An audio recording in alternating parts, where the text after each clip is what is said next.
Welcome to Norse Code, the number one podcast for your Minnesota Vikings. I'm your host and producer. My name is James Pagoshnik. Thank you guys so much for listening.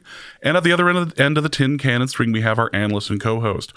You know him from numerous blogs and podcasts around the internet, most notably from the Wide Left Substack.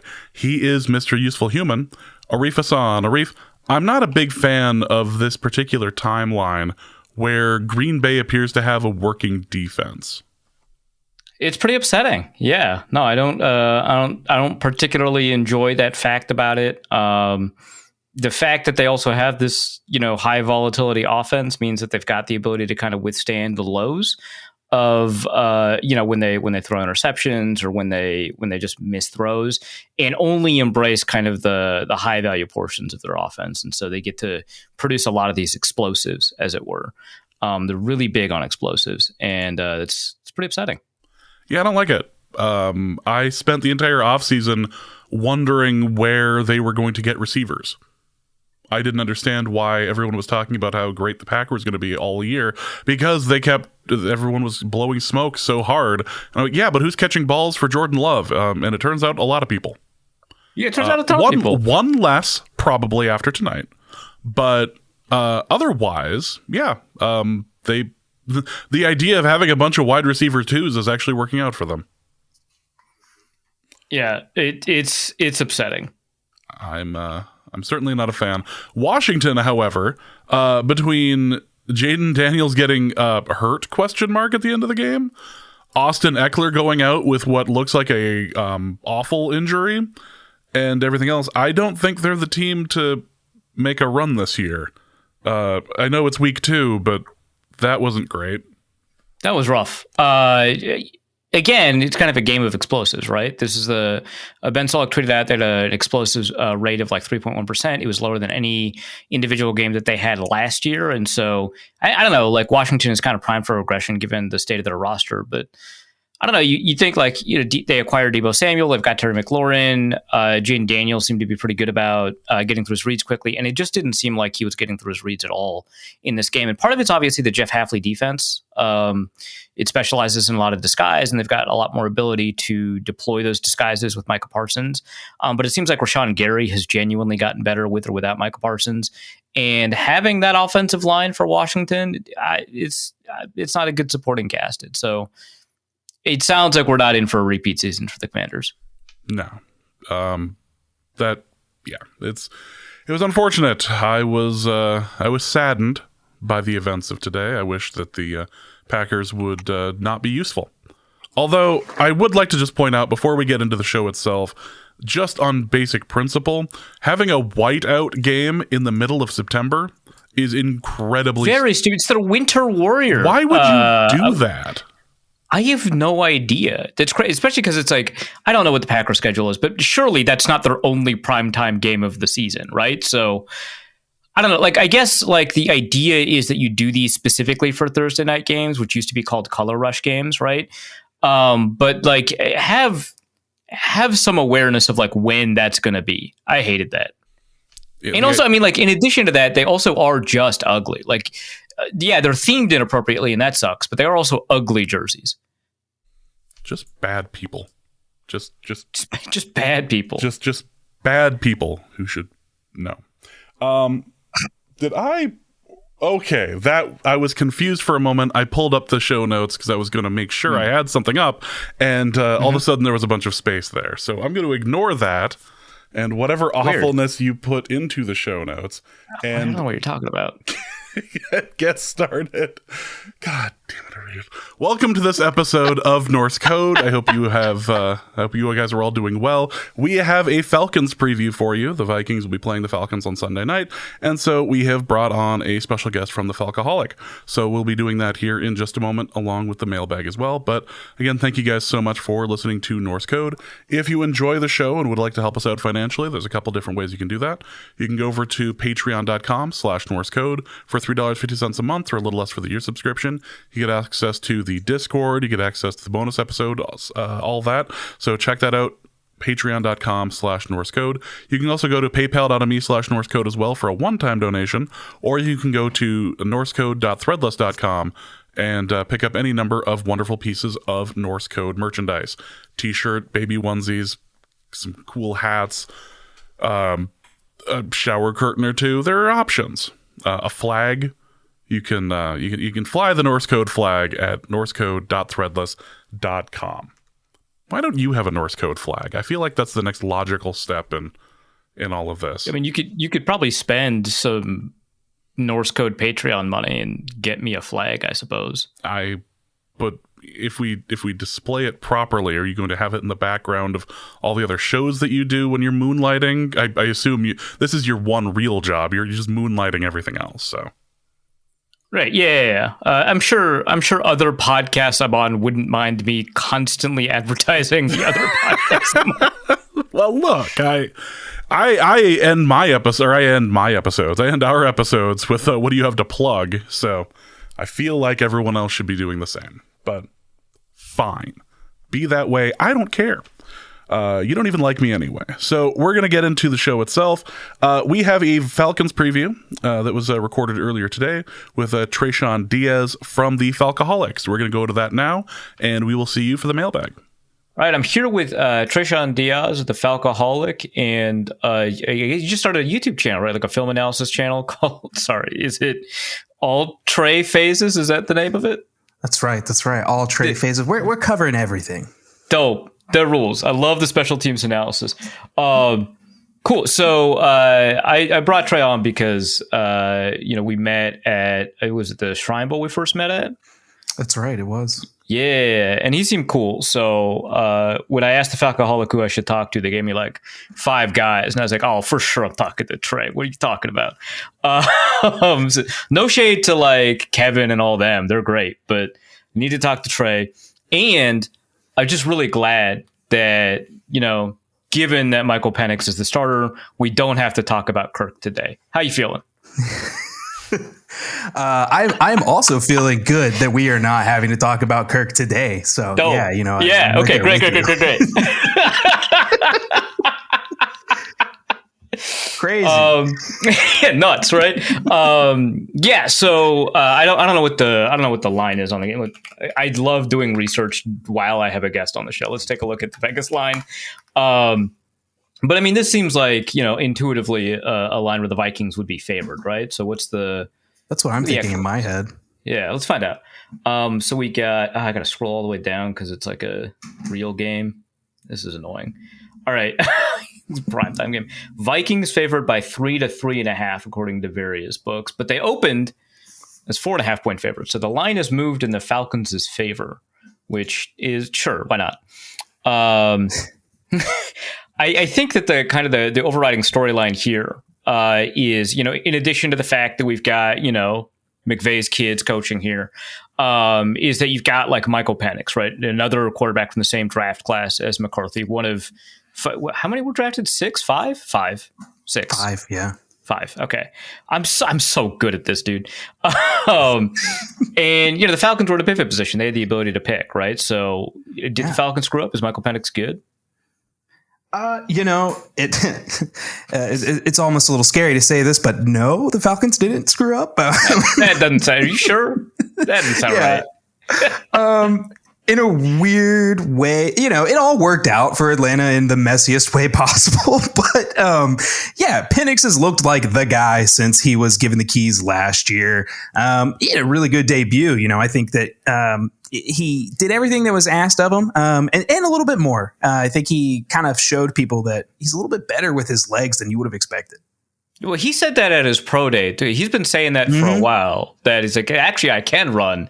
I just didn't. And which feels like, I could quit anytime I want. Like, it just feels like Jerry Seinfeld, I choose not to run. Like, right? Yeah. But yeah, he did. It was weird because the pro day reporting was kind of all over the map. I remember someone reported a 4.49, a 4.51. Draft Scout has him as a 4.58, which feels much closer to what we actually saw. Because he seemed like a good athlete, but not like crazy, right? So, given his injury history, does the running worry you? Not really. I think it's almost been 3 years since he's had any kind of injury at this point, and. That was forever ago. Don't worry about it. It kind of feels like a long time at this point. And he's taken enough hits, I think, physically and and shown like real sack avoidance, kind of shrugged some stuff off. I'm just not really thinking about it. It's not in my mind at all. I didn't know that Michael Penix either, right? Like the one that got injured or anything like that. I only saw like the guy at Washington who was just this like, really dynamic pocket passer. Never happened. And so like when I learned about all the injuries, I was like, yeah, whatever. Didn't happen. Another life. I don't know that. I don't know who that person is. That's Big Ten stuff. That doesn't concern me. Yeah, exactly. We're so not worried about that at all. Injuries just go away. They don't linger. So one thing I noticed about watching Penix in this game and also last year is that if I am like not looking at him, I'm just looking at the ball, where it goes, it all looks pretty good, right? Obviously a ton of arm strength. That's awesome. Pretty good accuracy. It seems like there's some anticipation on these throws. You would know better than me because you've been watching closer. But when I actually look at him, it kind of ticks me off. And maybe it's because he's a left-handed passer and my brain just isn't used to it. But it doesn't seem like these are good mechanics. So how is it like working? Yeah. And you know what? I'm not a mechanics guy, but it's working. It's like the Phillip Rivers shot put, the whatever, all these weird, there's just guys who somehow break all the rules. And when I was like going back and looking at him, I did. Okay, I have to admit, I did actually think about the injuries at some point. And so look I was at you. like, Come on. I know. And I asked myself this question because I was like, he seems to be able to generate a lot of force on his throws with really just like the way he uses his core and the way he's able to turn his body. So a lot of times where it almost looks disconnected from his legs, which is normally not a very good thing, but it's normally a catastrophically bad thing. It's really bad, actually, is what I hear. That's what they say. But yeah, I do wonder if over time or when he was going through the rehab process, if there was something that he kind of switched up to help compensate with those lower body injuries. I don't really know what habits, were instilled or what took place. But the throws, the mechanics themselves, we're not seeing like balls being batted down at the line. We're not seeing slow release or any of these things that normally give guys trouble when they talk about like the form looks wonky. So I'm with you. Something looks off. Like I don't think if you were to tell kids to go watch quarterbacks throw, you're like, don't watch this one. No. First of all, he's a lefty. Right. We can't be doing that. Yeah. First of all, he's a lefty. Yeah. Right. But we're generally optimistic, right? Okay, so like among this kind of crop of quarterbacks, right? You've got confirmed good Jaden Daniels, fake good Bo Nix. What the hell is going on, Caleb Williams, right? Where would you put Michael Penix relative to those four? And then, just for fun, what JJ McCarthy too? Oh man, well, obviously we're putting Jaden at the top. And I love that this is a good litmus test because sometimes I get some real homers as guests and I get real mad, but no, this is good. I'm glad that like this is a legitimate podcast and we recognize that Bo Nix is being like just held up with a house of funky mirrors, whatever. Whatever Sean Payton is doing down there, like that's just what he's good at, right? And so I'm going to probably say Drake May's second. Because again, I can't go against the body of work that we've seen, but Penix, I'm putting him right there under Drake May. Like he is nipping at May's heels in this very important week one. Who's the best rookie quarterback from the 2024 class breakdown here?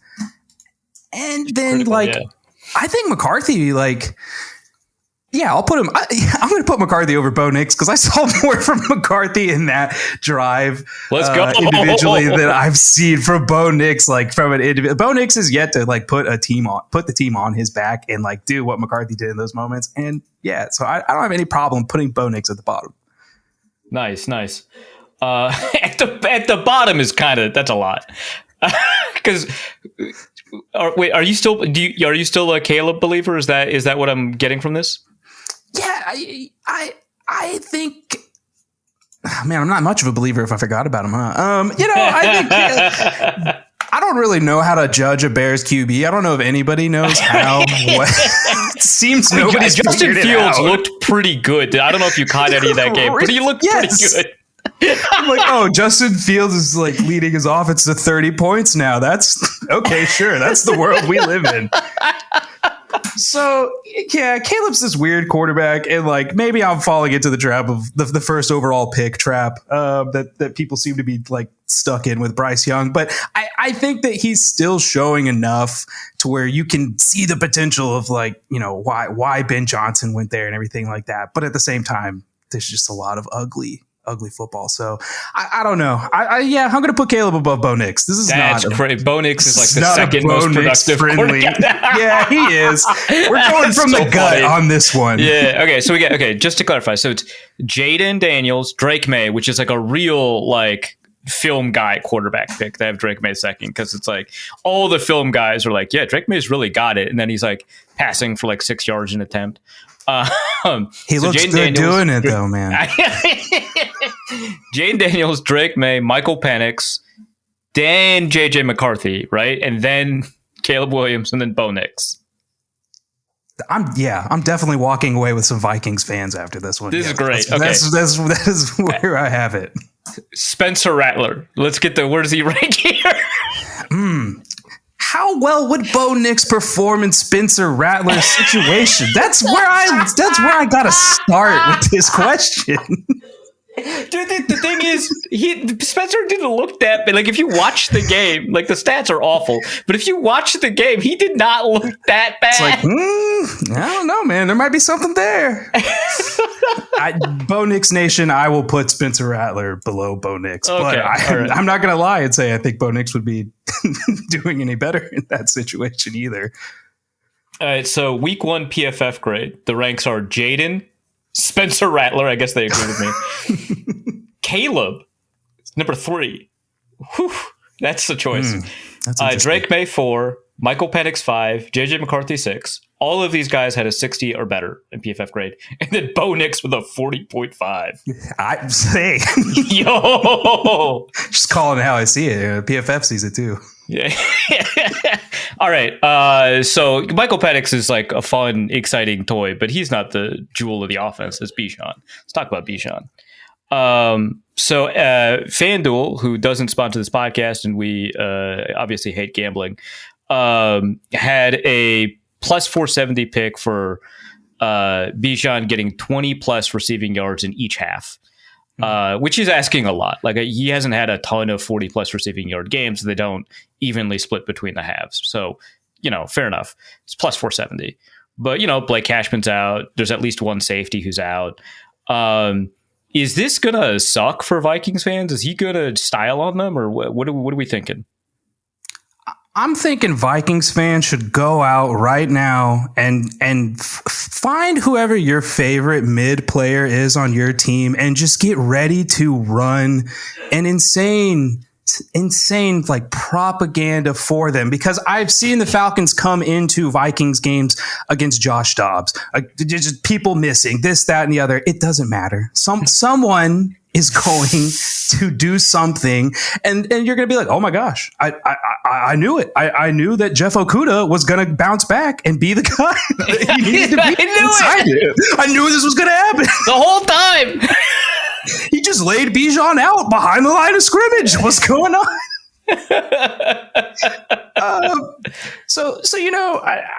I'm maybe a little bit more pessimistic. I think the Vikings will struggle a little, especially with Cashman out. I think he's really underrated.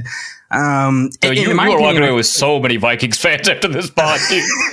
Well, I appreciate good linebacker play, and he's one of the best coverage guys, I think, like in the league, honestly. But like, he's definitely the best coverage linebacker on the Vikings, and maybe like one of the more underrated players on y'all's defense. I'm not sure what are said in the Vikings. This is the correct take. Keep going.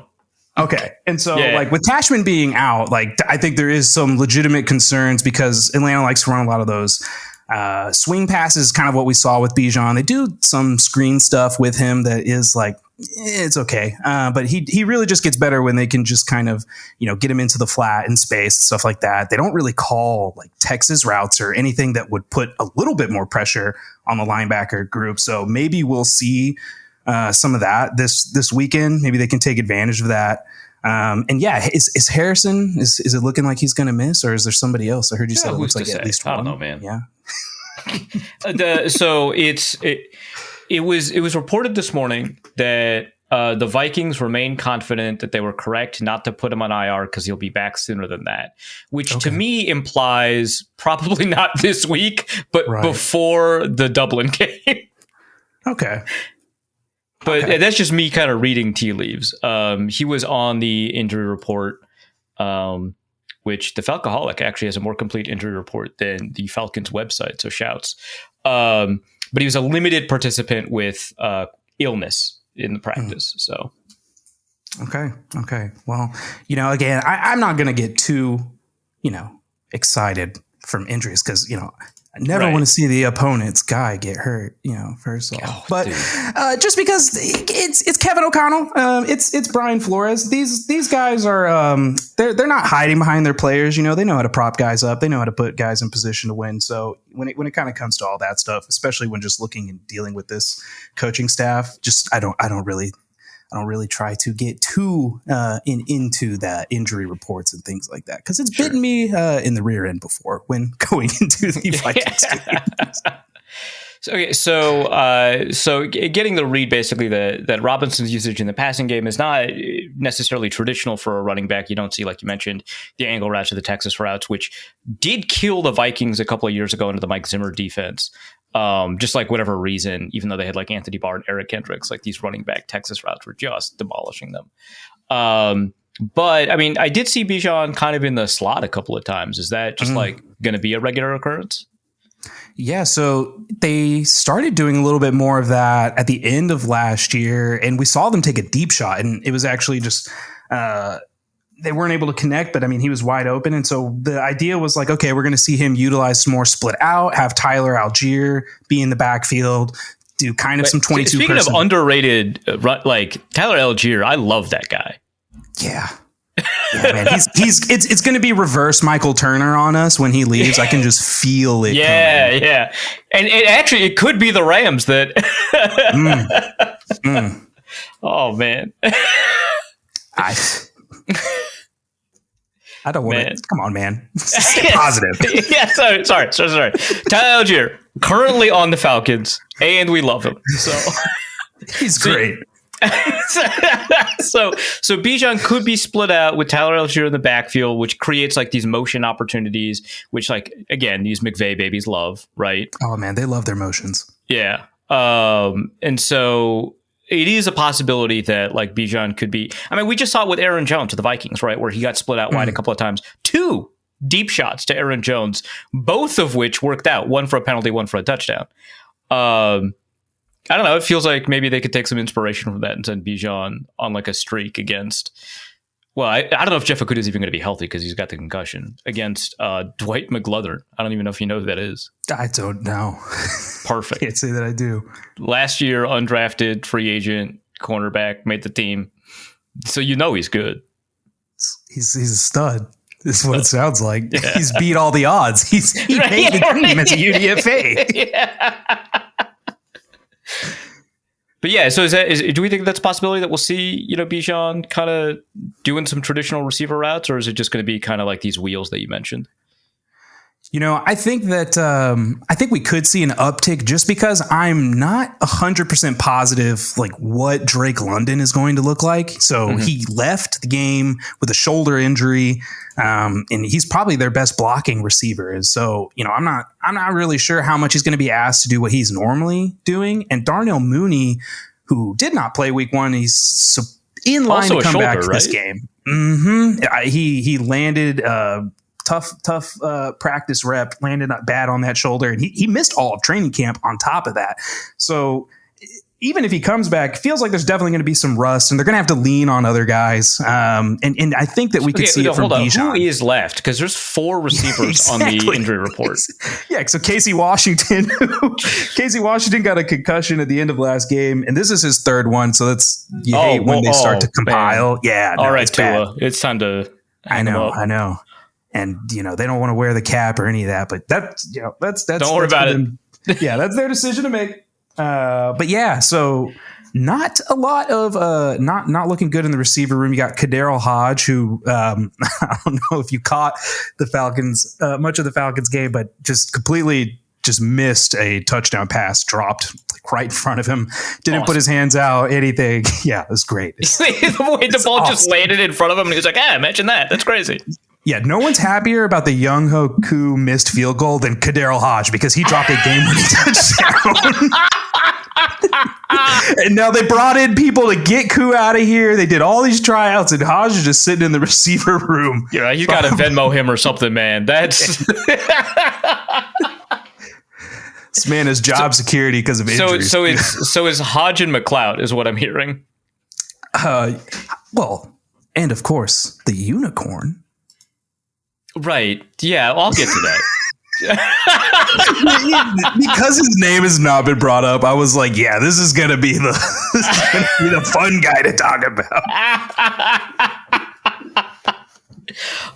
Okay, but like Darnell Mooney is evidently like might be on track to play in this game, and we don't know if Drake London is going to play in this game because he left with a shoulder. But he was like a limited participant in practice. So yeah, he's been limited, so I think he could show up. Yeah. But it just kind of is like, what is he actually going to be able to do? Yeah. And like London, I love calling players underrated because like people don't like disagreeing with that. So it's like a pretty safe take. But like I think it's true also. Drake London, underrated receiver, right? He's pretty good. Yeah, I think he's really been able to kind of carve out like what his role is in the league. It took him his rookie year. They kind of tried to use him as an outside receiver more, but he is just kind of taken over that power slot in this Zach Robinson offense. And I mean, he really just kind of came alive last year. And yeah, I think that I think he's probably still a little bit underrated, but it kind of seems like this is the season everybody's like ready to get behind him and be like he's going to break out. He's going to he's going to be on the Robert Woods trajectory where he becomes so underrated he's overrated is what I'm hearing. Let's hope not. Let's hope not. Yeah. He's going to live up to it. He's going to. Okay, perfect. Perfectly calibrated hype. Love it. Yeah. Okay. So Kyle Pitts, what the hell? Yeah, that's a great way to start. Kyle Pitts looked like a real tight end last week. And so okay, when you say real tight end, do you mean he was in line and blocking? That sounds not real. He was in line and blocking. Better than last year, but I don't think he's gonna make too many people want to rally behind his blocking, but. Oh my God! I just looked up the PFF splits. 26 in line. Yeah. Snap. Wow. Yeah. And so this was weird because last year we saw Robinson do this with Pitts, right? Pitts was in line over 50% of the time last year. He had never been above 40 in his career before that. And so Robinson's been like very 11 personnel dominant. The team was the number one 11 personnel usage rate last year, like 84.6%, like something that it was nuts. They never wanted to get out of it.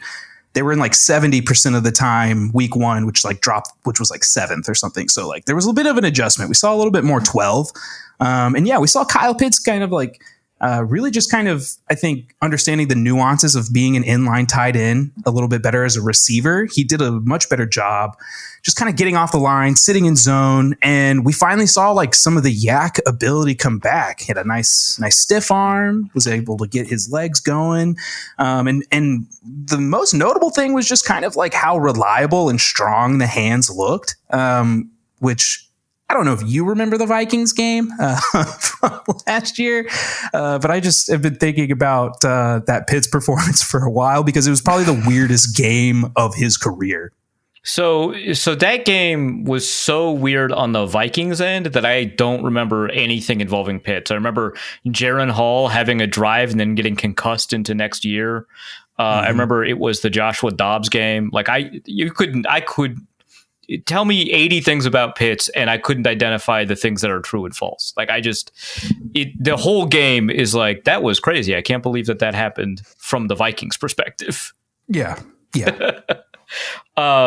Okay. So are we enthused about Kyle Pitts as not just like as a fantasy asset or a receiver or whatever, but just like as a whole football player? Yeah, so I'm probably one of the more positive Pitts guys out there. I think that we've obviously seen some of the downside, some of the issues with his game. No, he's not this true inline blocking tight end or things like that. But as a player, I think he still offers the Falcons a lot. He's arguably the second best vertical threat on the team behind Darnell Mooney. He is so much better when he's just able to get into his stride and get those long legs moving. Where he struggles the most with is when they try to ask him to run some of these more precise, slot receiver routes that you would see like Wes Welker and these guys trying to run these, really intricate whip routes and some other things like that. And it's just he's not, necessarily built the best way to do that, but I like his skill set. I like what he offers. And when he's locked in, he can be a really, productive player, and he can be, a really good third option for this passing attack when everybody's healthy. All right. I guess we'll find out, huh? I'm not saying I disagree. He had a pretty good game, but I don't know, man. It's Kyle Pitts. Yeah, it's tough. It's tough. Who's going to show up this week? This is not important to the analysis or anything, but I did notice he's a former Florida State quarterback, right? Felipe Franks. What's he doing there? What's going on? That's what I asked when they first signed him. So we had Felipe Franks right out of college when Arthur Smith was here. Brought him in, made him. Was he a quarterback when he was first brought in, or? So I don't know if it's still on NFL Pro, but there are Felipe Franks QB reps in the NFL. They took place in preseason, but he did start off as the quarterback. Wow! All right, man. Let's go.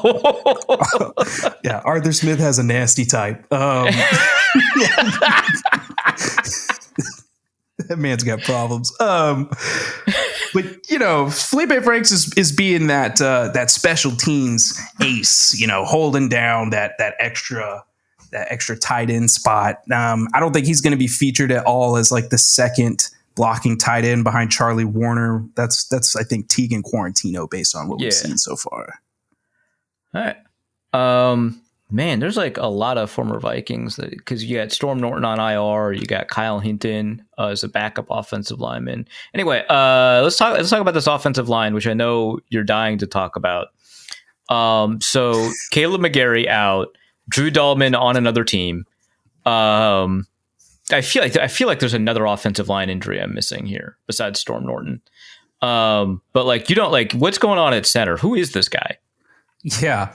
So Ryan Nuzil is, they call him Newsflash, and he was disgustingly bad nickname. That's awful. Right? I'm for a lineman, Newsflash doesn't really seem to ridiculous. Hey, look, you're talking to the guy who came up with all trade phases. All right. So, we gotta do a little better than Newsflash.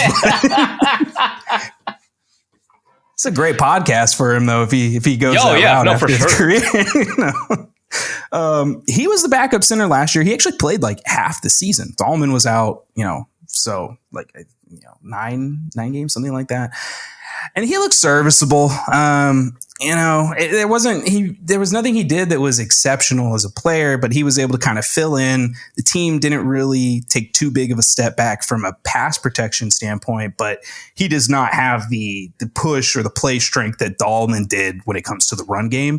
Mm-hmm. And I think the team thought that, with an off season, and we'll be able to kind of work with this, kind of work around him the same way we did last year.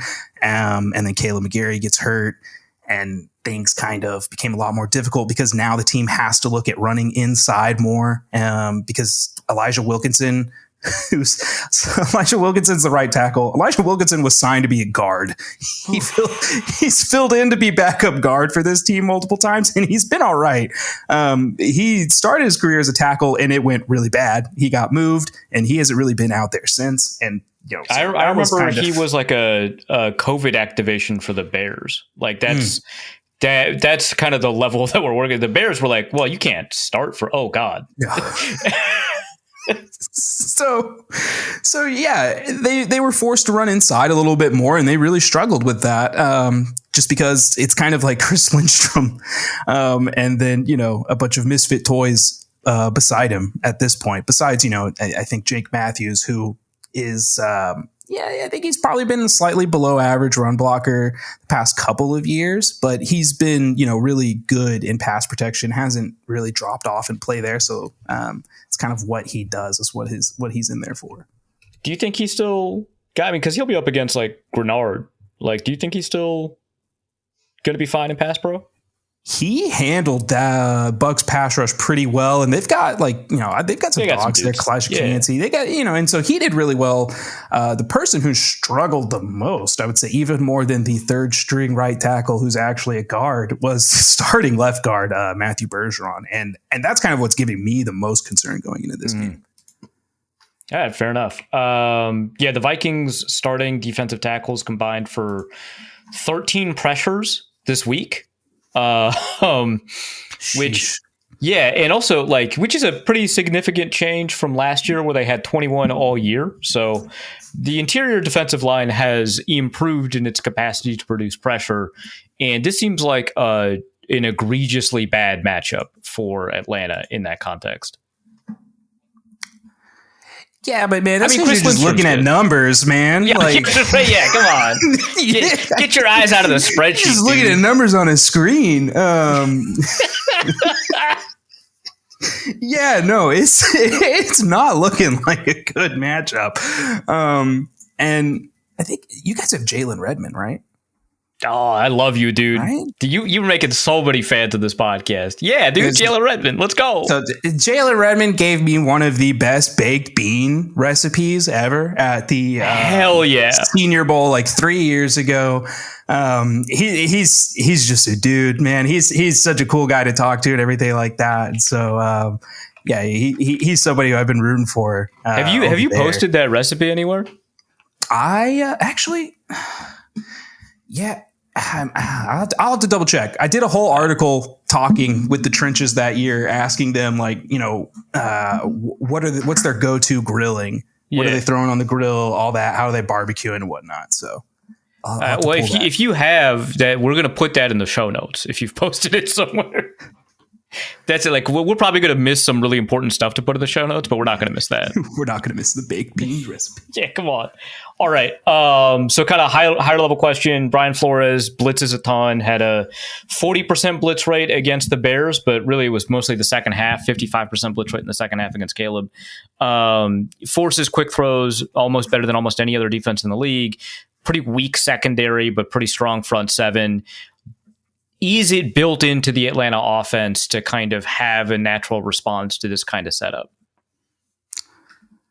It seemed like there was last year, and Todd Bowles, he's not Brian Flores, but he does a lot of similar things to him. And so, the big answer was quick game. And I would say that it worked for the most part. Falcons offense, they really like to attack outside the numbers, which kind of surprised me because I was really expecting more of kind of what KOC and what we've seen from McVay offense, where they do a really good job, I think, of attacking within the numbers, creating yak opportunities for guys to be able to, do some damage after the catch. But I think one of the easiest ways to see it is just looking at the Michael Penix passing chart. But the team, really relied on quick passing game.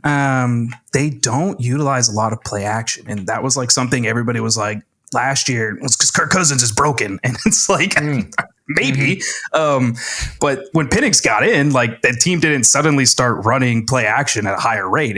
They were one of the lowest. And I think they started off this week. I think they're checking in at 22nd or something like that. They had 8 total. So not a lot of play action, which is kind of what you usually see people do to neutralize or slow down that Flores defense. So I'm hoping we see an uptick there. That's really, I think the biggest adjustment that they would make going into this one to deal with that defense. All right. Let's flip to the other side of the ball, the Falcons defense, which, I like the secondary. It's a really good secondary. I'll say that. It's fun. Yeah. But let's not talk about that for a second. So Brandon Dorless, What actually all of these? What's going on? I recognize James Pierce, who had a better game, I guess, than I remember. Okay, good, great. I'm glad because like he had like good PFF scores and good pass rush win rate, and I was like, are we confident in that? And so I really appreciate the reaction you just gave me. Jalen Walker is also a guy, but like, is there anybody in this front four that I should genuinely be concerned about? Oh man.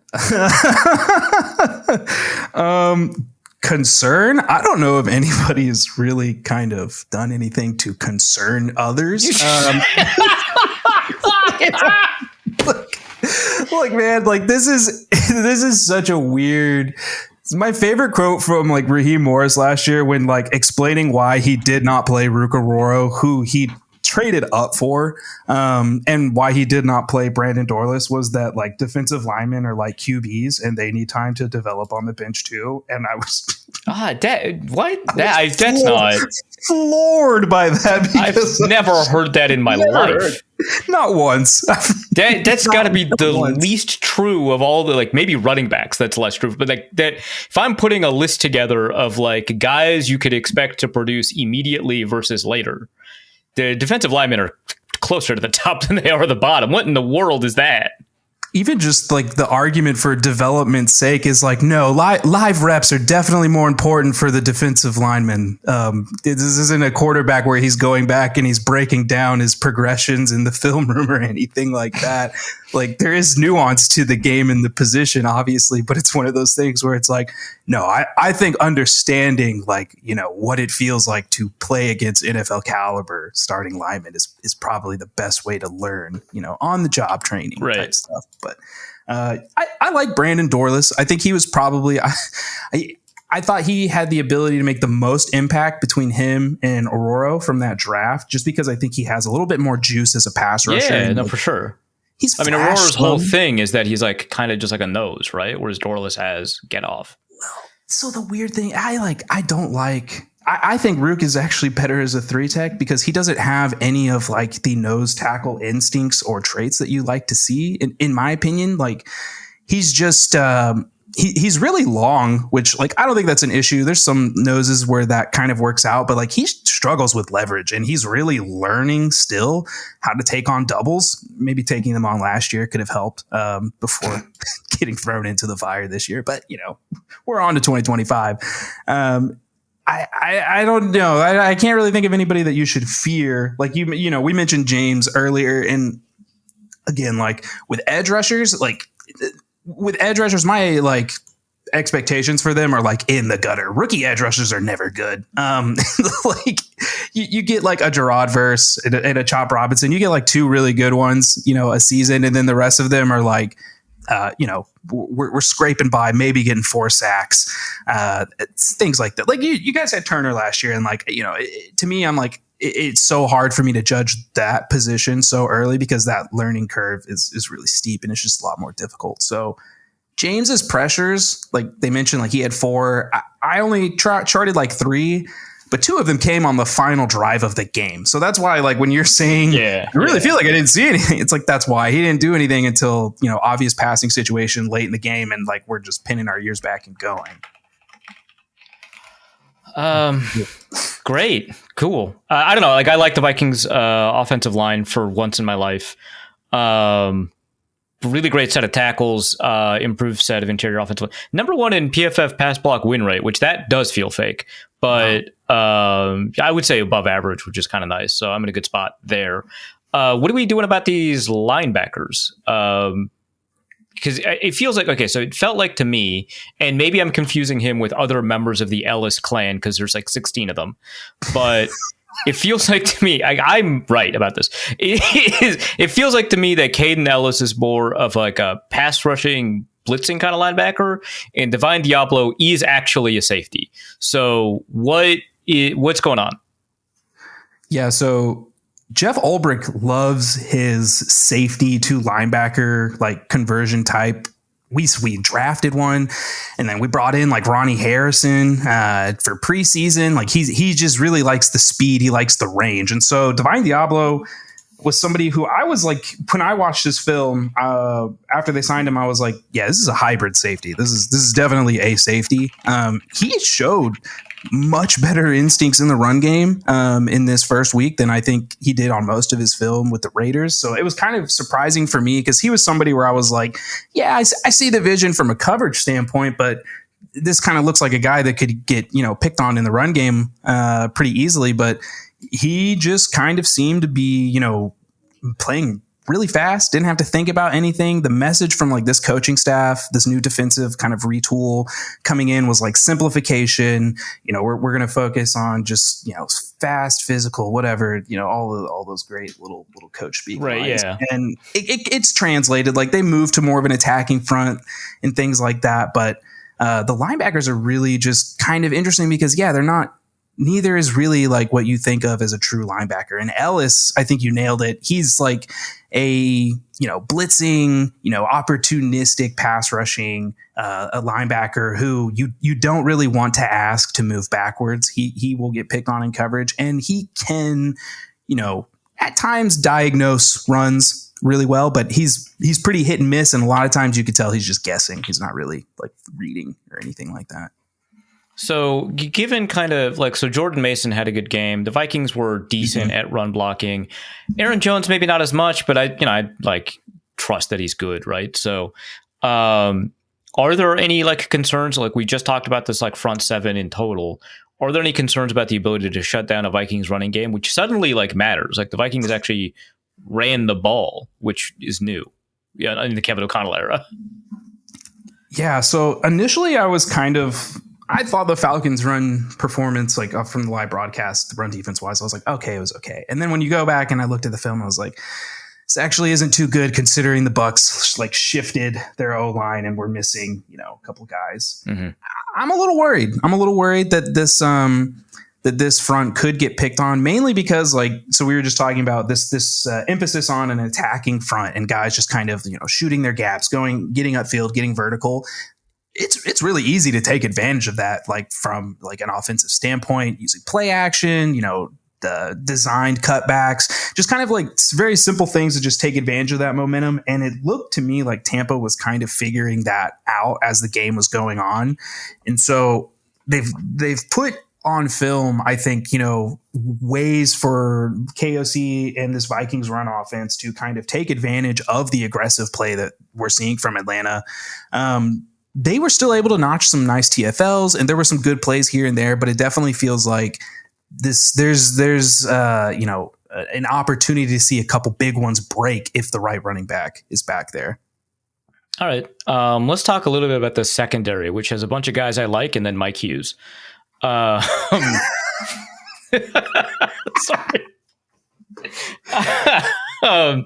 But no, I mean, like Jesse Bates, I think hasn't been properly appreciated because of how Atlanta has performed over the past couple of years. But I think a nice way of saying it. Yeah, but I think he's good, and then AJ Terrell is a dog. Like he's great. Xavier Watts looked pretty good, it seemed like, this last game, right? So I don't know much about Billy Bowman, but I'm told he also played well. So I don't know. But is this going to be like, I mean, obviously the Vikings have like Justin Jefferson, right? Like that's a different conversation. But like, Jalen Naylor had a really good game on the film, right? He was open constantly this last week against the Bears, but also the Bears didn't have a secondary in that game, which, so, your mileage may vary. But, Adam Thielen, the 35-year-old version of him, Jalen Naylor, you got TJ Hawkinson, who's top 5. Maybe you could make an argument for top 3 receiving tight end in the league. But it seems like, you've got a great array of weapons. You've got what looks like a pretty good secondary. How do you feel about that matchup? I feel pretty good knowing Jordan Addison is not there. That helps. It helps a lot. Yeah, that guy picked on us last year. That was rough. Yeah.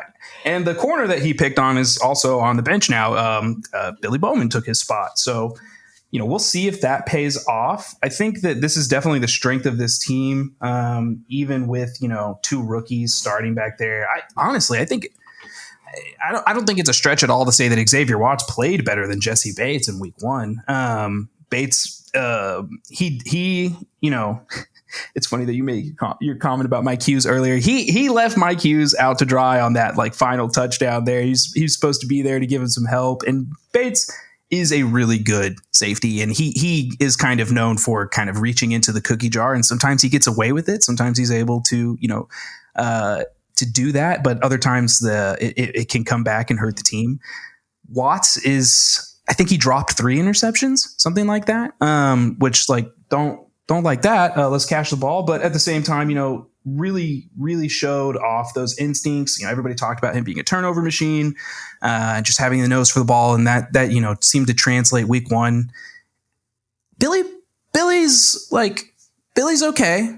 I think Billy's in there for run support because this team likes to be in nickel a lot. And he's the heavier hitter between him and DeAlford, but he's got room to grow as a coverage player. So like, I'm a little bit worried to see kind of like what, KOC is cooking up in the slot, because I think that there's going to be some opportunities for the Vikings there. AJ Terrell, just I think one of the most underappreciated corners. Really, we're using that a lot. Are we at risk of maybe using underappreciated, underrated too much? Or are we correct? Let's recalibrate. Are we good? We're good. Okay. Yeah. No, I love AJ Terrell, but he's good as hell.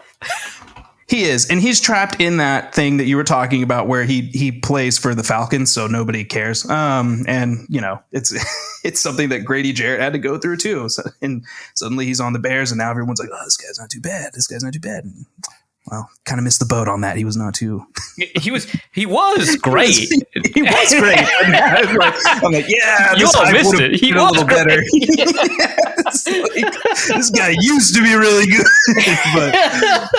but yeah. So I think this secondary is definitely gonna carry this defense more times than not, but it's all going to come down to like, what is the pass rush going to do on their end? Because there's just times last year where these guys are having to cover people for 5+ seconds, and you can't do that against a team like the Vikings, because you can't do that against anybody, not even just the Vikings. These people are going to find answers, and that's kind of what happened to them a lot last year. Dope. Yeah. So we like the secondary, but we don't trust the Falcons defense ever. So that's fair enough. Okay, so for once, it seems like another team is having more special teams problems than the Vikings.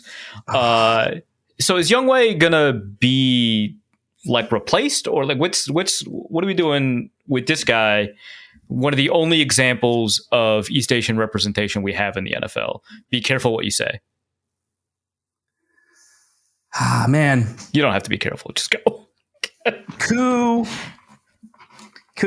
So let's just talk about like this whole process of like what the Falcons did in the offseason before this like even happened. So Atlanta, they worked out Lenny Craig, who if you haven't heard about Lenny Craig, he's the greatest kicker the Elf has ever produced. And if you don't know what the Elf is, that is the European League of Football. Yeah. And I'm friends with Alex Katzen. I know what the Elf is. Yeah. Oh, I know you know what.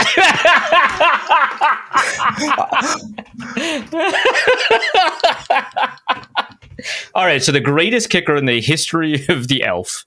Yeah. Was signed, and this was the competition that was going to push Koo in the summer, and this, that, and the other. One thing about Lenny Craig that people forgot, I think, or didn't really look too far into, was that like his best season, he was like making 84.6% of his kicks, something like that. And that's like Koo's third worst season ever. Is like right, like that's where that would fall for Koo's like field goal make percentage by year. And so he wasn't brought in because he's this super accurate guy. He was brought in because he has the leg, and this guy can make, the 60-yard kicks. He can do all the cool stuff that kickers can do these days, that you got a couple around the league. It just wasn't ever really a real competition, right? Like, this is a guy who's on the IPP program. He needs development. He gets to be stashed on the practice squad. So, there was quote unquote competition. But wait, there's another kicker on the practice squad, by the way. Former Viking, a third kicker now.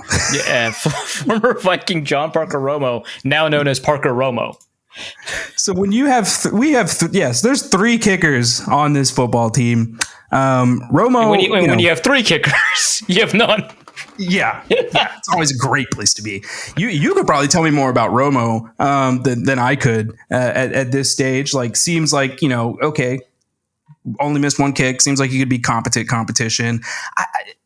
I just don't really know what you're doing here, like internally, because it's like, all right, cool, you lost us the game on a 44-yarder. So we're bringing in competition. They held a tryout with like 5 guys, but now they're competing again. Like, it's Koo and Parker competing with each other in practice this week, and we're going to make the decision. There just seems like there's no way you can. I just don't understand this process that well. And maybe I'm missing something, but it just kind of seems like, the 49ers are a great example of like this, because they were dealing with, issues with Moody last year. And then week 1, hey, he had another mistake and you cut loose and you're just trying to move on now. This is just going to be a messy breakup at this point. I don't really, I wouldn't have faulted the team if they were like, didn't bring anybody in and they're like, we're just going to run it back week 2, doesn't work, then whatever, versus this kind of like 1 foot in, 1 foot out. Like, oh, we think that we can make this work during this week. I'm like, you saw what Romo did in the tryout. You've seen what Koo has done. Like, I don't really know what we're going to get out of this, but I'm worried for Koo. I feel like a change of scenery is probably what he needs. I don't know. If I'm not comfortable saying he's cooked yet, because he's not quite at that age, but it's looking like he's sorry. That was bad. That was rough. With newsflash. You're not, like, if they move on from him, you're not concerned about losing the magical weapon in the onside game. The NFL ruined the onside kick, so no, I'm not worried about. Man, I have so much beef about these time limit rules around onside. I just don't whatever. But we'll be here all day. I think that I think it's gonna be worth that loss. Bradley Pinion, though, genuinely good punter, right? Really, really good. Really good. I mean, it's in the name. If you're Pin in your name, you kind of have to be able to follow. We're just, let's put it all out there. Let's just go all in. Pinion's awesome. Super cool guy. Has a really, really cool charity program where he does a bunch of donations based on the amount of kicks he pins inside the 20. Oh, that's sweet. Oh, dude, I know, man. He's an awesome guy. He's a giant too. He's like 6'5". Yeah. I have his PFF profile up, and I was like, that can't be right. 6'5", 229. Yeah, he's huge. Dude, I'm gonna pull up his draft scout card. Did he run? Do we think? Oh, I think I'm trying to remember where he even. Okay, it looks like Clemson. Oh, he didn't run. No. Positional drills only. What a spoil sport. He has a wingspan, though. Oh, my God. There's a fantastic play last year where he it was a bad missed field goal attempt, right? Botch snap. He gets up. I've never seen somebody who wanted to throw the football more in my life. This man was scrambling sideline to sideline, directing people. Oh, he was trying to make it happen, and nobody could get into the amount of disgust on his face when he had to throw the ball away because no one. I loved him. I was like, yeah, this is great. This is a guy. Right, and he was like a practice squad peel off from Tampa Bay. Like, that's how they got him. He didn't he play for Tampa Bay for like 4 or 5 years? He did. He was like he had a short stint there, and yeah, they were able to pull him in. So this might be the beefiest punter matchup of the week, right? Because we got a 245-pound punter in Ryan Wright, 229-pound punter in Bradley Pinion. Dog, they should. I think instead of overtime, if this is tied, it should just be like a punter Oklahoma drill. I'm with it. Punter Oklahoma drill or just kind of like midfield heavyweight boxing match. Let's just either or for sure. Also, so his wingspan is 78 3/4 inches. Good Lord, Bradley. He should have been. Man should be in the goal for USA right now. I don't know. All right, man. Is there anything that we missed that you wanted to talk? We were pretty thorough, I think. I think we were pretty thorough.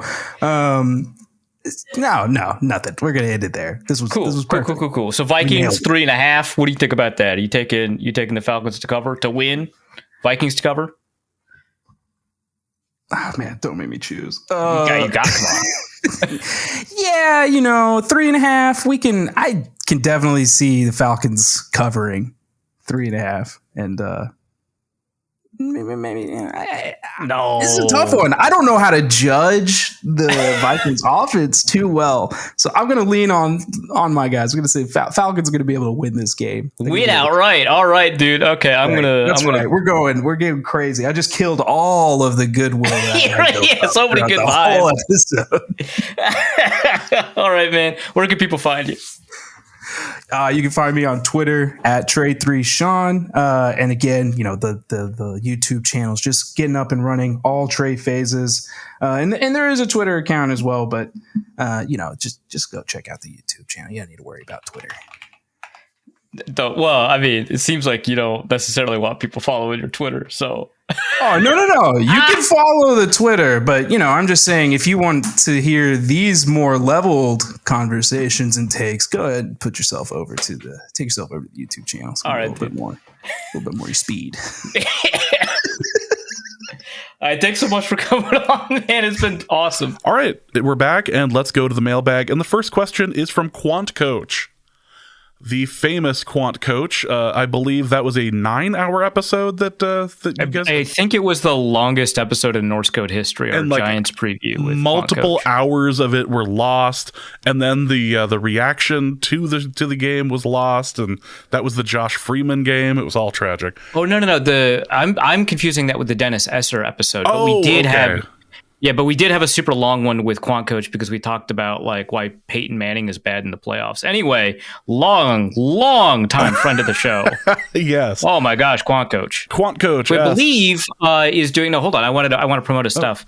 I believe he's doing a children's book series or something like that.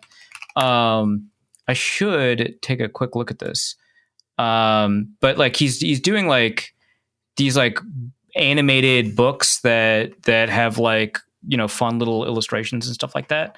So check that out if quantcoach.com still works, which I'm going to find out now as the show continues. Anyway, ask the question.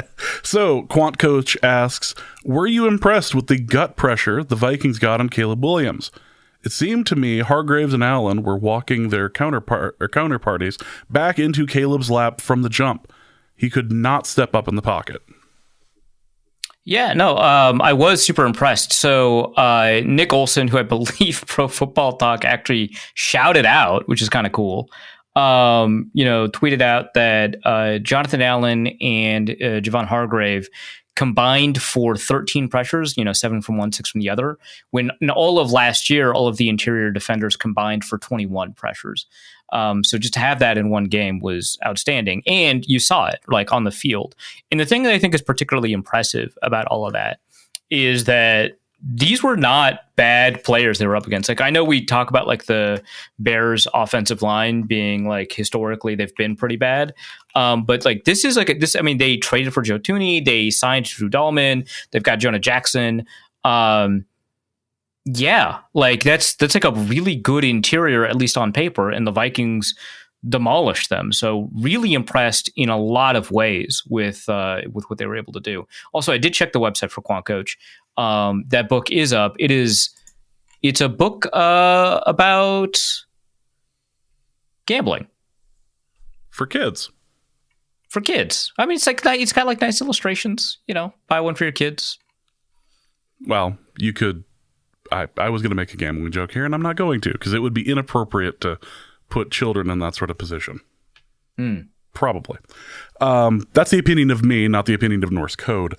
Officially, Charles asks, based on their performances in week 1 and their wider role, how likely is it that Eric Wilson can plug some of the gap while Blake Cashman is out and hopefully avoids some of the drop in defensive performance we saw when Cashman was out last year?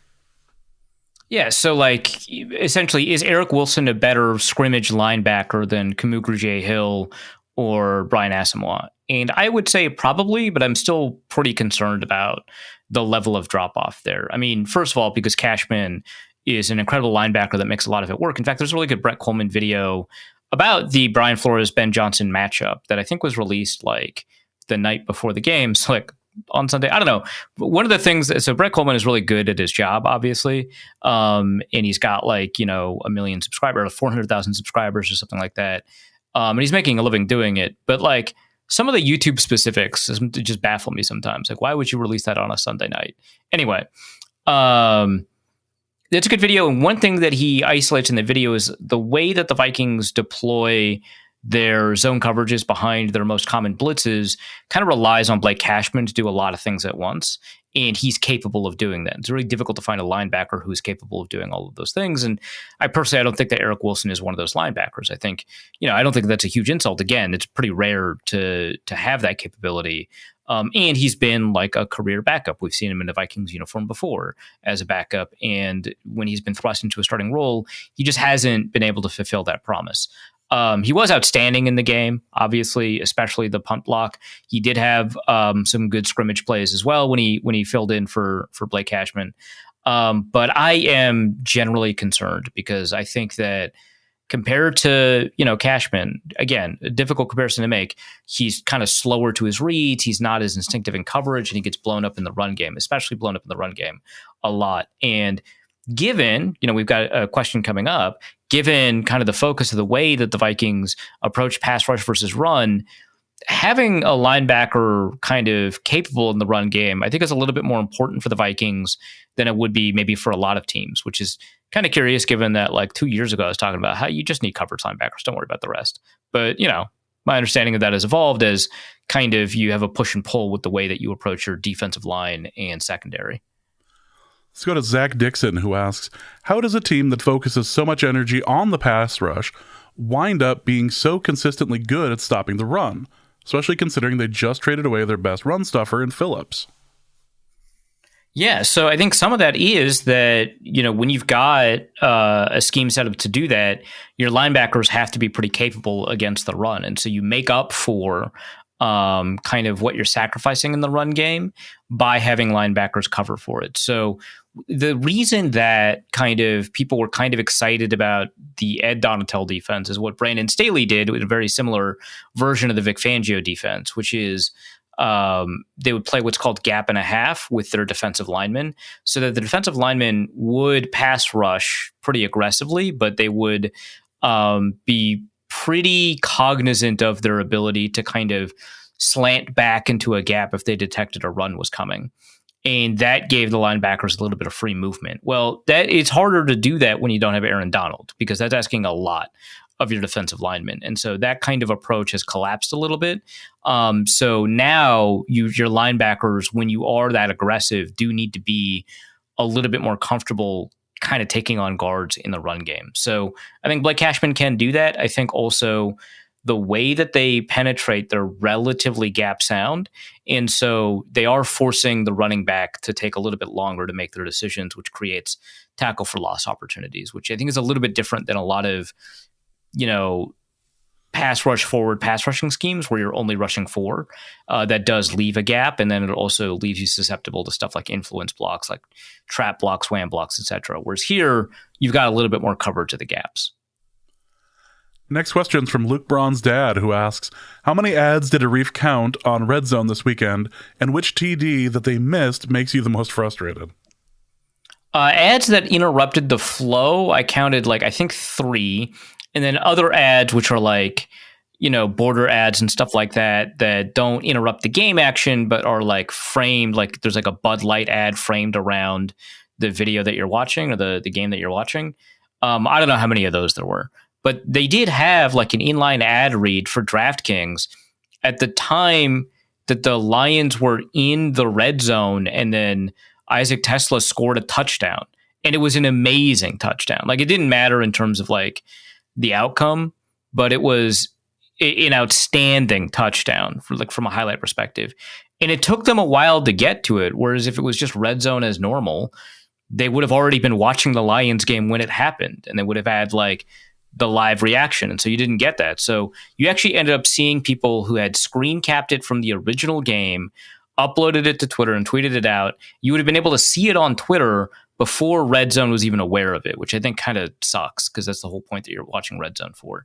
You would have had an update in your fantasy league if for whatever reason you have Isaac Tesla, or maybe you're doing best ball, so it doesn't really matter if you're starting whoever.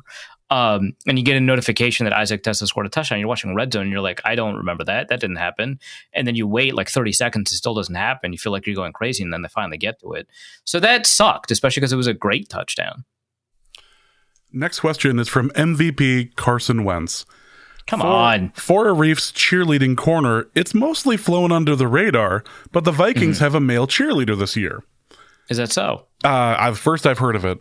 Given that it hasn't really been talked about much, do we think the broadcast will also just ignore it? Or are people going to all of a sudden care about NFL cheerleaders?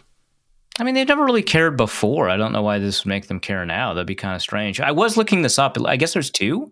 Blaze and Louie, I guess, are their names, which they seem to be having a good time. I can't imagine why anyone would be. I mean, we've had male cheerleaders for over a century, right? We've had, presidents who've been male cheerleaders, Reagan, Bush, going all the way back, right? So I can't imagine that would be an issue for anybody. Yeah, exactly. My 4-year-old plans to replace me asks, question for James's business partner corner. It appears to me that another podcasting venture of Arif's has ended now that 60 Minute Drill has yet to put out a new episode, making it the second podcast Arif has stolen from his co-hosts and maybe murdered too. How are you managing to stay alive and part of Norse Code while Dusty, Ben Natan, Ed Zitron, and Caleb are all, quote, gone? What do you credit your longevity on? Okay, first of all, we recorded 2 episodes yesterday. We're recording this on Thursday. We recorded 2 episodes on Wednesday. We're going to put them out. It's like a week 1 recap and also a summary of the NFLPA stuff that occurred over the offseason.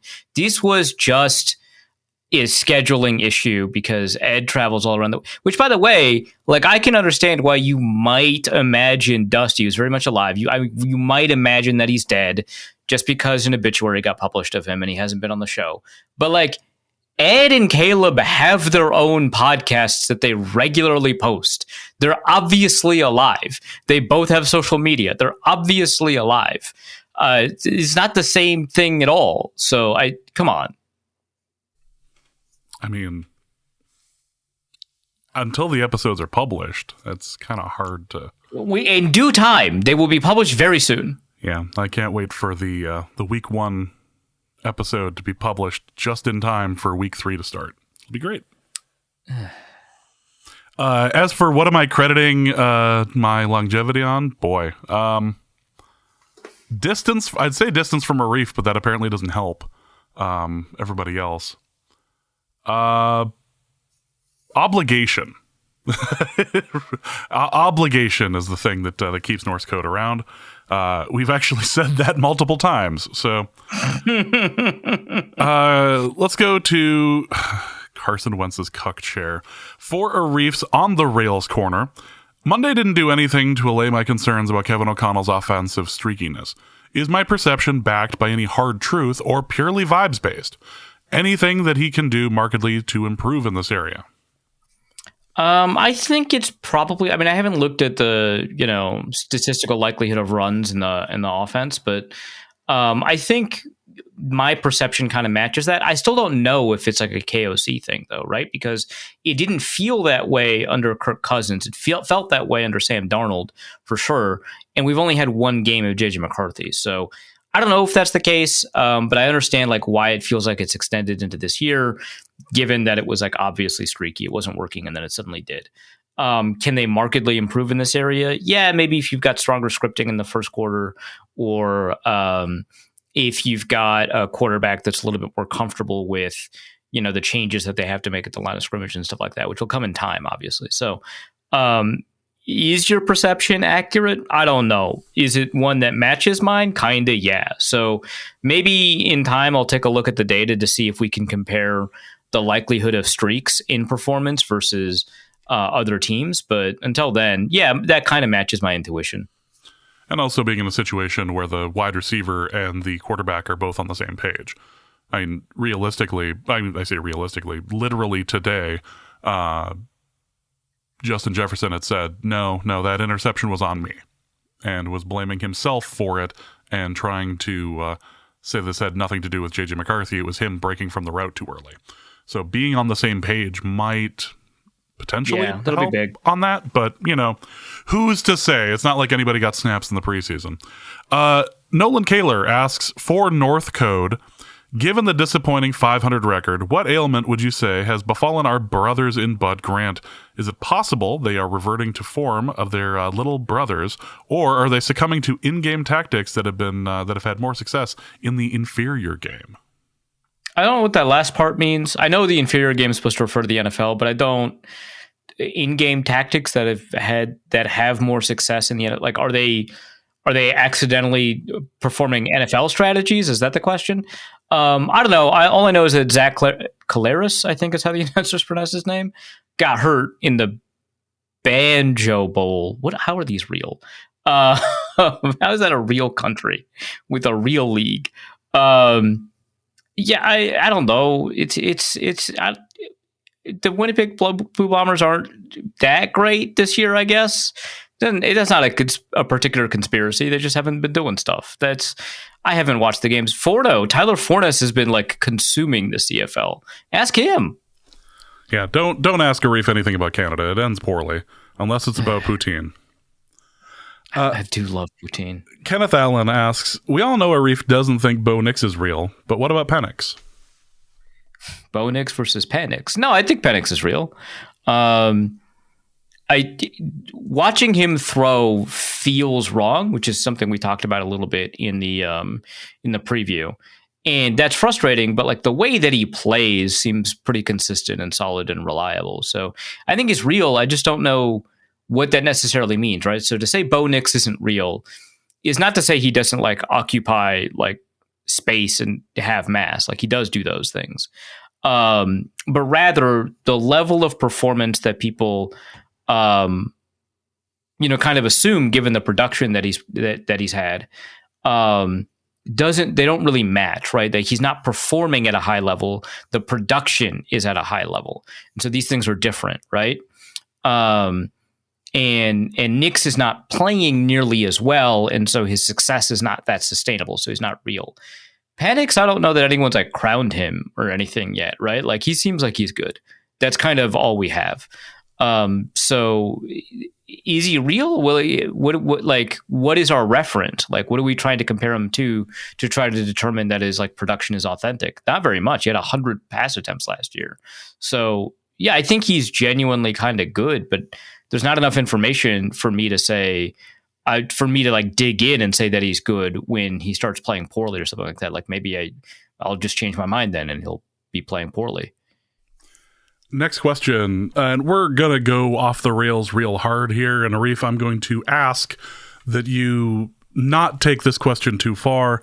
For Arif's Witchcraft Corner, now that the veracity of Etsy-based witches has been confirmed, what would be the best use of Etsy witches for the Minnesota Vikings?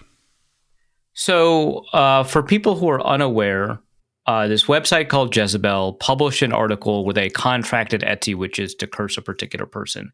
And it seems as if all of the magical energies that were bought and paid for have kind of overstayed their welcome, as it were. The curses had a little bit too much power, right? And I think probably the issue here, assuming that magic is real and that we believe in witches that contract out their spellcasting services via Etsy, which, by the way, Etsy has taken that off their website.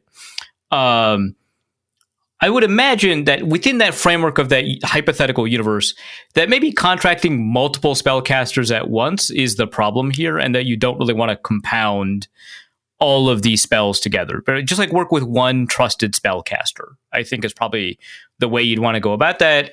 to prevent the kinds of problems that seemingly have cropped up for Jezebel since they've published the article. So what would be the best use of Etsy witches for the Minnesota Vikings? I think probably focus on positive spells as opposed to negative spells. Again, to make sure that we kind of avoid repeating some errors that have been made. Because oh no, it's too positive now. It seems like that's a good direction for error to go in. So contract a witch, again, if you believe in those things, to provide success for the Vikings, or to improve the level of talent on the Vikings, or improve things like fumble and interception luck for the Vikings, as opposed to, hoping that the opponents develop rashes very quickly or something like that. That seems like that could go, if that goes negative too quickly or too intensely, could be catastrophic. Whereas improving fumble luck, hey, there you go. That's like nice and wholesome. So that would be kind of the direction I would push people in, kind of given how that particular approach paid off for Jezebel. Otherwise, it just turns into a big mess. Yeah, I didn't say, you said that. I didn't say that. I think I handled that well. You did. I'd say I'm proud, but no. Let's go to Deez, who asks, for Arif's Sumo Corner. Oh, good. There's a word in here I didn't check. Fantastic. The September Basho starts on Sunday night.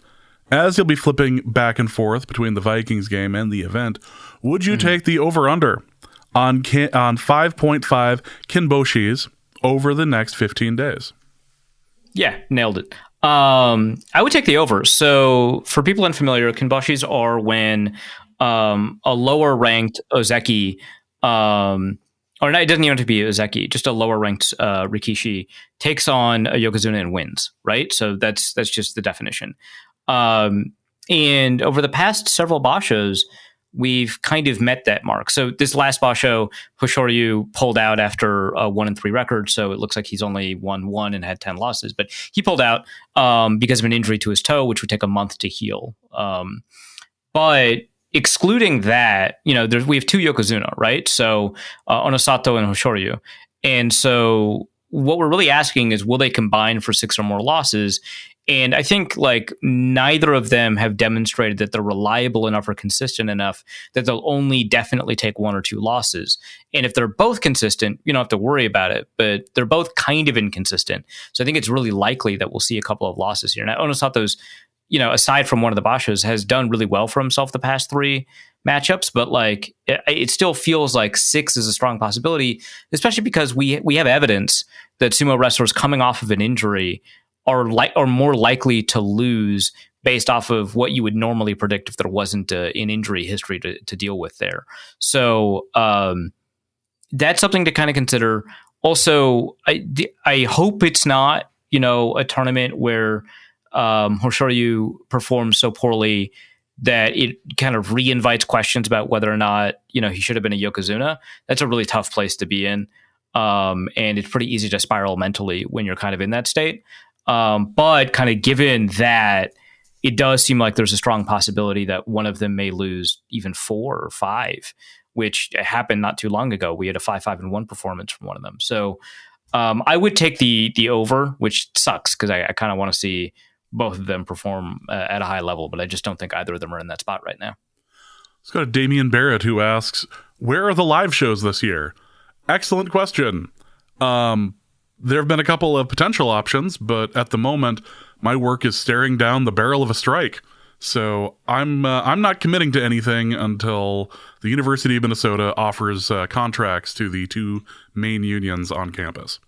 Yeah. That's I wish I had something snarky to say to that. I don't like. No, yeah.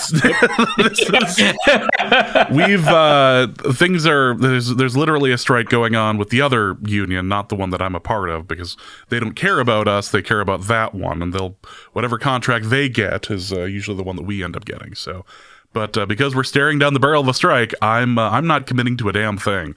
Although I am planning on going to the Ravens game in November, but that's different. The Gaming Nerd asks, for Arif's Board Game Corner. This weekend, I'll be playing Twilight Imperium 4th Edition for the first time. I have some experience playing 3rd Edition. I know I'll be playing as the Emirates of Hakan. Since I'll probably be listening to this podcast while driving to the game, what sort of strategies can you recommend to me, a rookie, to succeed in my first game? I will try them without question. Oh, honey. Don't say that. Okay, so I don't know much about 4th edition either, and most of the strategies that you can find are about 3rd edition. So that's something that you kind of have to keep in mind. And so for people who might not be familiar, I don't know if I've ever actually even mentioned this in the podcast before, but I have enjoyed playing a lot of really complex board games over the years. My brother has been super into really complex board games, and so there's like a bunch of different board games are so much more than like Monopoly and Sorry. Like they can get like pretty interesting and complex and involve like a lot of strategy. So they're a ton of fun. But the first one that I ever engaged in that was kind of above the level of Settlers of Catan, which is kind of the first like board game a lot of people get into that's not like a childhood board game, was Twilight Imperium, which if you're at all familiar with the game, the stepping from Catan to Twilight Imperium is insane. It's like going from JV football in high school to FBS play. Like it's just like directly. It's just getting knocked in the head over and over and over again. These were games that took 8-10 hours, something like that. Actually, the guy who got me into football in the first place is also the guy that introduced me to Twilight Imperium. I have so much hatred for him now. Okay. But yeah, it's an intense game. This is one of the few board games that I've played over 10 times that I've never won. So that kind of sucks. So you take my advice with a grain of salt, I guess. But the Emirates of Akan are a pretty difficult species to play as. So for people unfamiliar with like a lot of these types of board games, so a lot of them work, especially European style board games, with a victory point system where you perform different objectives or have different goals to gain victory points. Whoever has a set number of victory points at the end of the game, depending on and the number depends on whether or not you're playing with like the original set or the expansion or what edition you're playing with, but it's often like 10, right? Victory points. That's the person who ends up winning the game. So whoever achieves that number, the game stops right there, and you win. It depends on the board game, so it could be at the end of the turn, but whatever. And these games are designed in such a way that there's a bunch of different strategies and approaches that you can take to get to that. So you could have like a research-based species that is particularly good at research, and you can generate victory points by getting technological advantages, both directly because there are tech victory points, and indirectly because having better technology gives you advantages in other areas like trade or warfare or politics or whatever, right? There are politics victory points, there's warfare victory points, and there are trade victory points. So the Emirates of Akan are a little bit different because they are a trading species, and there's not really many of those. I think there may be one other. It depends, again, on whether or not you have an expansion, what edition you're playing. But they play differently than a bunch of other species. A bunch of other species have warfare-based capabilities or politics-based capabilities. So I think one or two have tech-based capabilities, but a lot of them are built around warfare. And so the strategy that you use for them is going to be different than the other ones. Here, you want to lean into the trade stuff, and you want to really make sure that you play the trade strategy card as early and as often as possible. So there's a bunch of strategy cards you can play at the beginning of every turn. You can't play them twice in a row, if I remember correctly. And what typically happens is if you play a card, that phase that the card represents plays through for everyone, but the person who plays it gets a particular bonus. So if you play the warfare card, now everyone can engage in warfare, but if no one plays the warfare card, no one can. But the person who plays the card gets a bonus in that particular phase.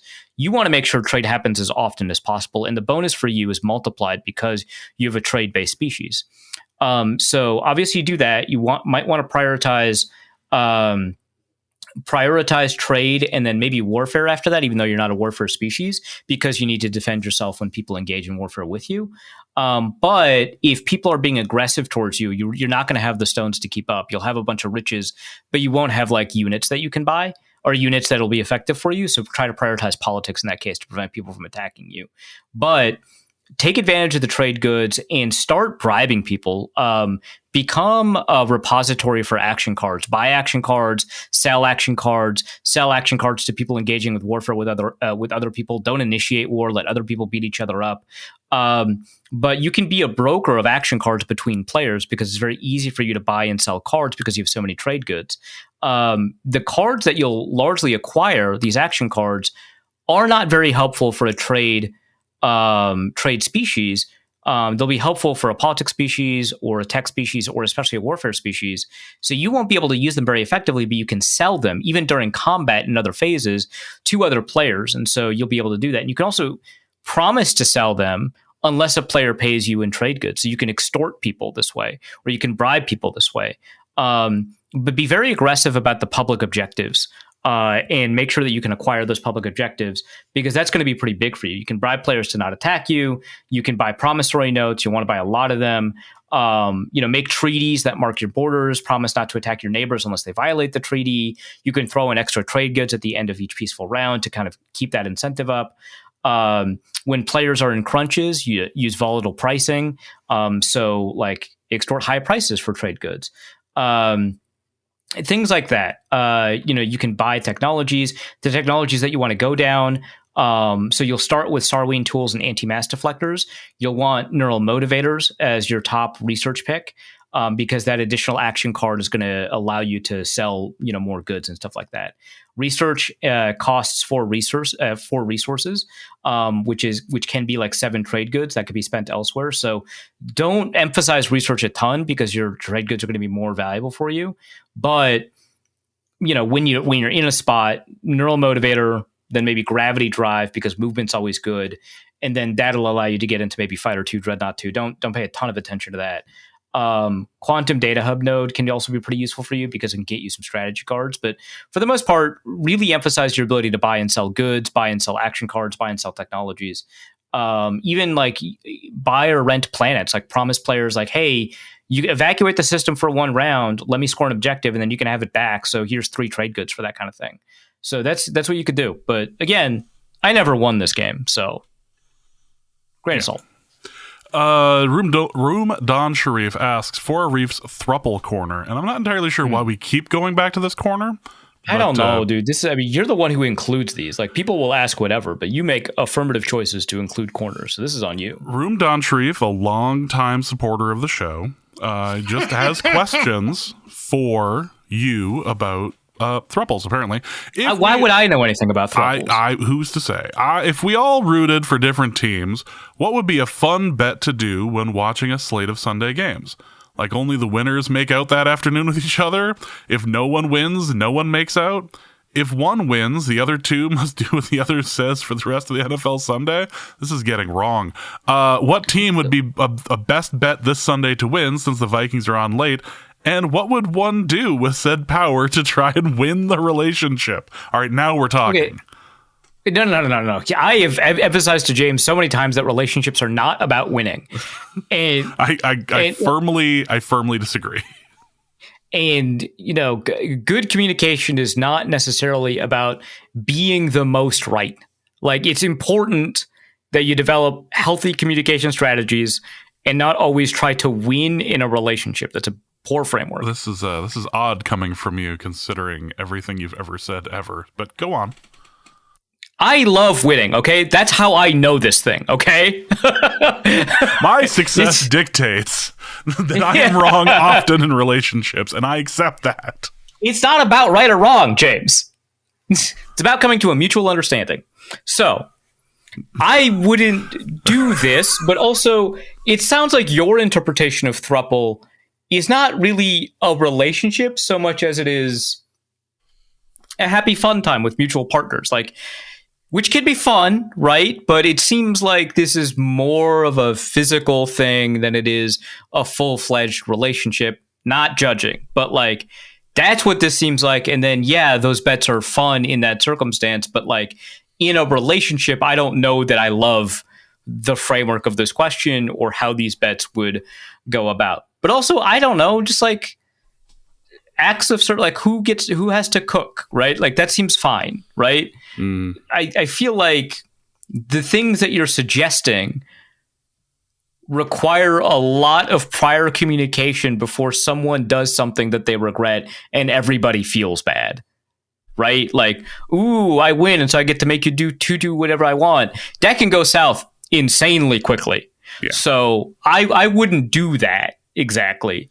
Maybe the bets can be about specific acts instead of broad-based kind of general to be decided later acts. But I wouldn't picks to be decided later. Yeah. Right. Yeah. TBD picks, prospect in the farm system to be decided later. For calling up from the farm system. Yes. Yeah. So yeah, I would maybe kind of focus on that so that there aren't misinterpretations. And if somebody feels uncomfortable with something, you don't feel put out that they don't want to do it, even though they lost the bet, that kind of thing. But like, it can just be like, the person that takes care of X, Y, or Z thing, that week, instead of I have complete power over you, or no one gets to make out because no one won. How is that fun? Actually, I'm so confused by that. Literally nobody wins there. Kyle Segal wraps up this episode of Norse Code with a continuation of his saga. It says, "Howdy, y'all. For giggles, if you've recently discovered that I don't know why he wrote this. If you've recently discovered that being a cook for a, quote, theoretical band of outlaws also involves finding the food, and you discovered eat what the birds eat is a myth, R.I.P. Bill, theoretically, how would you determine which wild berries are okay and not okay?" Okay, so if you don't have access to material, which, you do have the internet right now because you are asking us this question. So first, one of the few things that some of the tools that tech companies have developed can be good at is identifying images of common items like fruits and berries, right? If you take an image of a berry and put it through Google Lens, and then don't let Google tell you the answer. Don't do that. And then see what images are close based off of Google Lens, and go to the articles for the images that look very much like the berries that you're looking at. They will be able to tell you, those independent resources that are not a summary that maybe an LLM is produced, but rather an image that closely matches the image that you're looking at. So if that's what happens on the internet. If you, for whatever reason, find yourself in a spot where, despite having downloaded this episode of the podcast, you no longer have access to the internet, you can engage in what's called the universal edibility test, which importantly is not universal. Like it is like an 80-85%, like this is a last resort kind of element, but it is something that has been taught, from my understanding, in some armed forces for survival training as a method of last resort. It sounds like it's like 85% effective, which is not a low enough error rate, right? 15% error rate is really high, not a low enough error rate for this to be a practical, common, all the time strategy. But if we're in that spot, every plant that you're going to break down will require about 24 hours for you to determine whether or not it's edible. So when you encounter a plant, maybe a bush that has berries, you want to separate the plant out into various parts. So roots, berries, stem, leaves, buds, flowers, etc., right? Focus on only one piece of the plant at a time. This is going to take some time, right? Like I said, 24 hours. First thing you do, the item that you're attempting to determine whether or not it's edible, you want to smell it. So if you smell something like a pear or an almond, that is probably poisonous. Do not eat that. Otherwise, if there is a strong odor that's unpleasant in some way, that's for a reason. Your body has evolved to reject items that smell bad because of this exact scenario we're talking about. Musty odors, rotting odors that are pretty bad. So that's the first test. You just smell it, and if there's something off about that smell, not edible. After that, you want to test for contact poisoning. So when you broke down that plant, hopefully you had gloves or you were using a rag or something like that. But if you want to place a piece of the plant on your inner elbow or wrist for 8 hours. If your skin burns, itches, feels numb, or breaks out in a rash, wash off your skin. Don't eat the plant. If that part of the plant passes the skin test, prepare a small portion of that plant the way you would plan to eat it. So you might eat the berry raw. And so in this case, you wouldn't do anything, but boiling is typically how we approach most of these items. So prepare a very small portion in that way. Once you've prepared it, don't take a bite yet. Touch the plant to your lips to test for burning or itching. If there's no reaction after 15 minutes, take a very small bite, chew it and hold it in your mouth for 15 minutes. Don't swallow it yet. If it's bitter or soapy, spit it out, wash out your mouth. If there's no reaction after that, you can swallow it and then wait 8 hours. And if there's no ill effect, you can assume that part of the plant is edible. And you want to repeat that test for other parts of the plant. Some plants have both edible and inedible parts. And anytime you feel sick, you're going to want to throw up on purpose. So that's a last resort. A lot of dangerous plants will not react in the ways that'll give you the signs that you need. So yeah, there's probably a regional field guide or something in, let's say, Florida, if we're just going to pick a state, that'll provide you with the guide of what's edible, not edible. Buy it, download it. If you're in a true survival scenario, go to a bookstore and steal it. But only once society is broken down and stealing doesn't really kind of exist as the same concept that it is now. I wouldn't advocate stealing in a world where people kind of have a strong attachment to property rights. But yeah. I love how off the rails this has become. Well, he's asking. Please vomit if you're sick. Also, if you're going to steal this, make sure society is broken down first. I think that's great advice. I don't know why that feels off the rails to you. I'm off the rails is different from out of pocket. This is just off the rails. That's all I'm saying here. That is going to be it for this episode of Norse Code. Hope you have enjoyed it and potentially learned something here today. Arif, what do you have to plug? A bunch of really great pieces over at Wide Left. So, Alex Katzen, I sent him to Brazil. I mentioned that in the last episode, and what he went through and what he produced there was hilarious and kind of outstanding, right? So his piece is called "God Did Not Want Me to Go to Brazil."